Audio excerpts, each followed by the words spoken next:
Multiplication के द्वारा या फिर हाइब्रिडाइजेशन के द्वारा, हाइब्रिड के द्वारा, या फिर एक तरीके से होता है ना क्रॉस, और जो भी होते हैं कटिंग, ग्राफ्टिंग, और भी जो भी बहुत सारी चीजें होती हैं, वेजिटेटिव प्रोपागेशन, ये सब अभी आप बाद में पढ़ोगे अगर आपके चैप्टर में होगा। मैं एक तरीके से बता रही हूँ कि क्या अब तो मतलब उसके अलग अलग वेराइटीज पैदा किए जा रहे हैं, मतलब बनाए जा रहे हैं उसी से लेकर, उसी प्लांट के टिश्यू कल्चर से। ठीक है, तो आप ये नहीं बोलोगे कि ह्यूमन इन्वॉल्व है पेड़ पौधा बनाने में, नहीं, पॉसिबल ही नहीं है, पॉसिबल ही नहीं है। ये प्रकृति ही पेड़ पौधा बनाया है। ठीक है, उन्हीं का देन है, मनुष्य के हाथ में नहीं है पेड़ पौधा बनाना। ठीक है, हाँ, मनुष्य के हाथ में ये है। अब इतना साइंस जो है हमारा बहुत आगे जा चुका है, बहुत ही आगे, तो उसके वेराइटीज का पेड़ पौधा बना सकता है, अलग वेराइटी का, जो कि अलग दिखने में थोड़ा सा फल हो, खाने में थोड़ा सा अलग हो, रंग में अलग हो, तो उस तरीके के उसी प्लांट्स के टिश्यू कल्चर से अलग वेराइटीज के प्लांट्स बनाए जा सकते हैं। ठीक है, ये विज्ञान के माध्यम से। लेकिन अगर आप कहो कि जो पेड़ पृथ्वी पर आज से नहीं, जब से जीवन आया है, जब से जीवन मनुष्य को मिला है या फिर जीव जंतुओं को, तो पेड़ को भी जब जीवन मिला, तो ऐसा नहीं है कि मनुष्य ने उस पेड़ को नहीं, प्रकृति के द्वारा बनाया गया है, प्रकृति ने ही बनाया है। ठीक है, इतना बड़ा काम और इतना सुंदर जो कार्य है वो प्रकृति के द्वारा ही बनाया जा सकता है, मनुष्य कभी सुंदर कार्य नहीं कर सकता। ये बात आपको अच्छी तरीके से पता है। जो आज हम ऑक्सीजन ले रहे हैं, सांस ले रहे हैं, हम पानी पी रहे हैं, प्रकाश ले रहे हैं, ठीक है, ये सब जो भी है ये प्रकृति के द्वारा ही बनाया गया है, मनुष्य का इसमें कोई रोल नहीं है।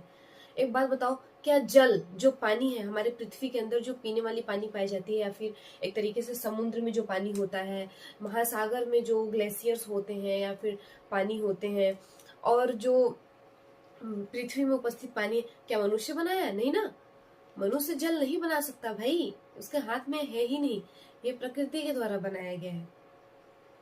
ठीक है, तो इस बात को समझिए आप। और यहाँ पर एक तरीके से जो पॉइंट था प्राकृतिक निर्मित वस्तुओं में,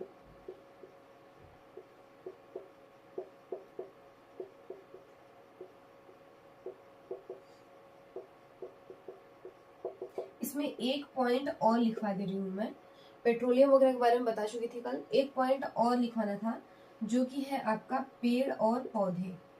ठीक है, पेड़ पौधे,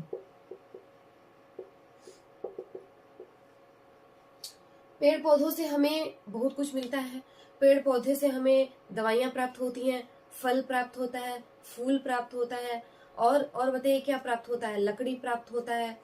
तो इस तरीके से बहुत सारी ऐसे उपयोगी चीजें हैं जो हमें पेड़ पौधों से प्राप्त होते हैं।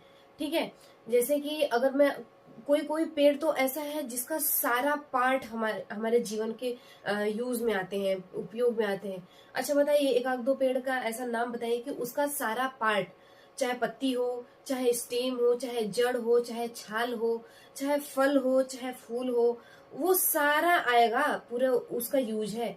बताइए एक आध दो पेड़ ऐसे जो आपके जीवन में आपने देखा हो, जानते हो।